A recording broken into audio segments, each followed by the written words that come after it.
Halo dan salam sejahtera, jumpa kembali di channel Liri Adria.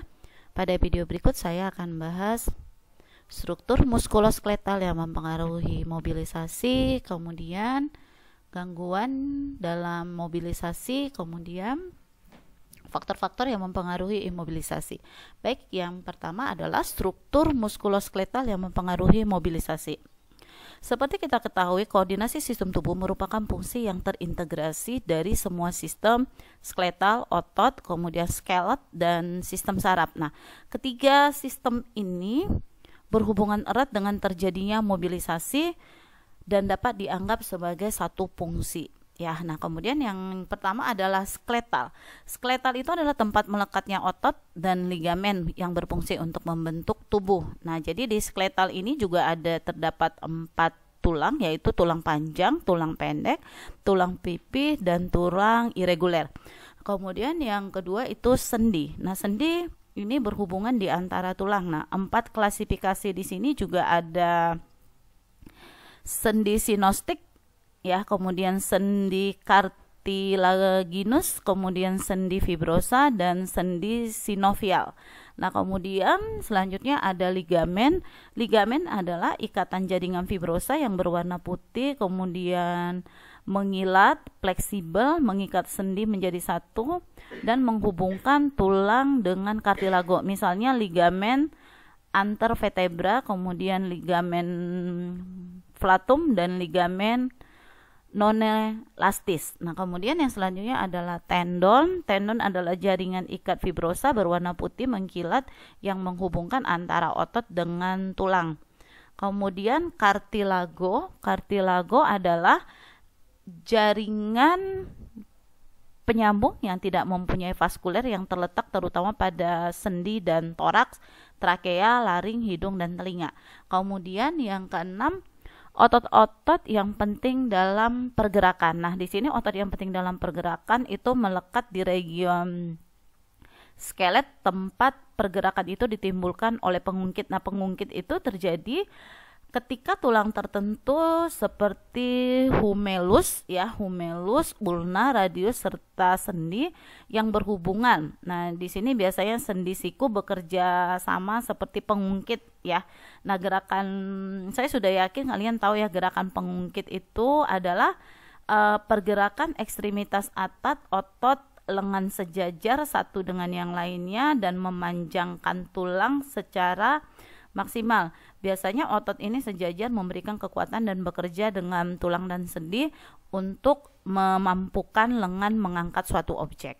Kemudian yang ketujuh adalah otot penting dalam pembentukan postur tubuh. Ini seperti kita ketahui, otot itu berfungsi mempertahankan postur, kemudian bisa berbentuk pendek dan menyerupai kulit karena biasanya dia membungkus tendon dengan arah miring, berkumpul secara tidak langsung pada tendon. Ini biasanya kalau di ekstremitas bawah, tubuh, leher, dan punggung terutama berfungsi untuk membentuk postur tubuh atau posisi tubuh dalam kaitannya dengan ruang sekitar. Nah, kelompok otot itu bekerja sama untuk apa? Menstabilkan dan menopang berat badan saat berdiri atau duduk dan memungkinkan individu tersebut untuk mempertahankan postur tubuh atau berdiri. Kemudian 8 adalah pengaturan postur tubuh. Nah, di sini biasanya yang postur dan menggerakkan itu dapat mencerminkan kepribadian dan suasana hati seseorang, ya, postur tubuh. Nah, postur tubuh dan pergerakan itu juga tergantung pada ukuran skelet dan perkembangan otot skelet. Nah, di sini ada beberapa kelompok otot itu berbeda tergantung pada tonus otot dan aktivitas dari otot, antagonistik, kemudian sinergistik, dan antigravitas. Nah, otot-otot di sini pasti ya, kalian masih ingat tonus otot, kemudian kelompok otot, otot sinergistik itu berkontraksi bersamaan untuk menyempurnakan gerakan yang sama.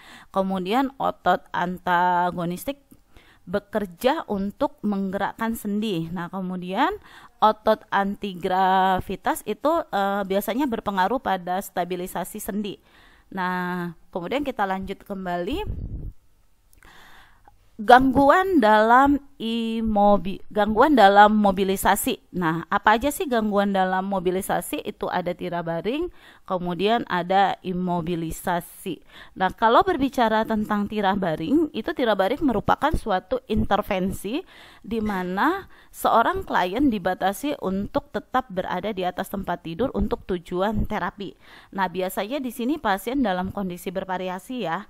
Kemudian dimasukkan ke dalam kategori tirabaring. Nah, lamanya tirabaring itu tergantung terhadap penyakit atau cedera dan status kesehatan pasien sebelumnya. Biasanya pada individu normal dengan kondisi tirabaring akan mengalami kurangnya kekuatan otot dan tingkat dasarnya itu rata-rata sekitar 3% dalam sehari. Nah, kemudian di imobilisasi itu merupakan gangguan imobilisasi fisik. Ya, di sini nanti dia imobilisasi itu ada beberapa, kemarin sudah saya bahas di video berikutnya. Imobilisasi fisik, imobilisasi intelektual, imobilisasi emosional, kemudian imobilisasi sosial. Nah, kemudian kita lanjut faktor-faktor yang mempengaruhi imobilisasi. Nah, kita lihat di sini apa aja. Gaya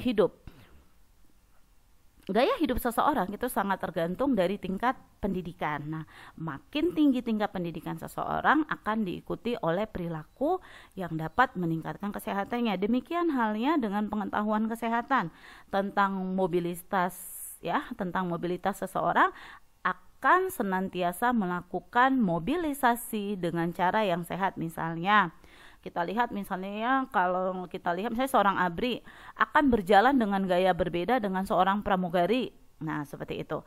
Kemudian kedua adalah proses penyakit dan injury. Adanya penyakit tertentu yang diderita seseorang akan mempengaruhi mobilitasnya. Misalnya individu yang patah tulang akan kesulitan untuk melakukan mobilisasi secara bebas. Nah, demikian pula orang yang baru menjalani operasi. Karena adanya nyeri, mereka cenderung untuk bergerak lebih lambat ya. Nah, biasanya di sini ada kalanya klien harus istirahat di tempat tidur karena menderita penyakit tertentu. Ya, macam-macam penyakit, misalnya penyakit yang ada kelumpuhan, kemudian penyakit tifoid dan penyakit jantung ya. Kemudian Kebudayaan dapat mempengaruhi pola dan sikap dalam melakukan aktivitas. Misalnya, seorang anak desa yang biasanya jalan kaki setiap hari akan pergi ke sekolah akan berbeda mobilitasnya dengan anak kota yang biasa pakai mobil dalam segala keperluannya. Ya, yang paling kelihatan itu kalau menurut saya itu biasanya wanita keraton ya akan berbeda mobilitasnya dibandingkan dengan seorang anak Madura ya, seperti itu dan lain sebagainya lah ya. Kemudian yang keempat itu adalah tingkat energi. Setiap orang mobilisasi jelas memerlukan tenaga atau energi. Jadi orang yang lagi sakit akan berbeda mobilitasnya dibandingkan dengan orang yang sehat, apalagi dengan seorang pelari, mobilitas energinya cukup tinggi.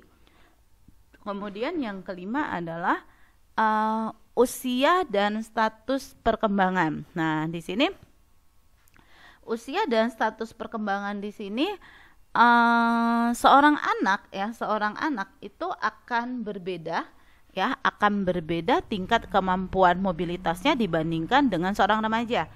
Anak yang selalu sakit dalam masa pertumbuhannya akan berbeda tingkat kelincahannya dibandingkan dengan anak yang sering sakit. Nah, jadi di sini harus diperhatikan juga kalau misalnya pada saat imobilisasi kita bisa mengaitkan dengan hal-hal yang berikut ini. Baik, cukup sekian video berikut. Sampai berjumpa kembali di video selanjutnya. Terima kasih.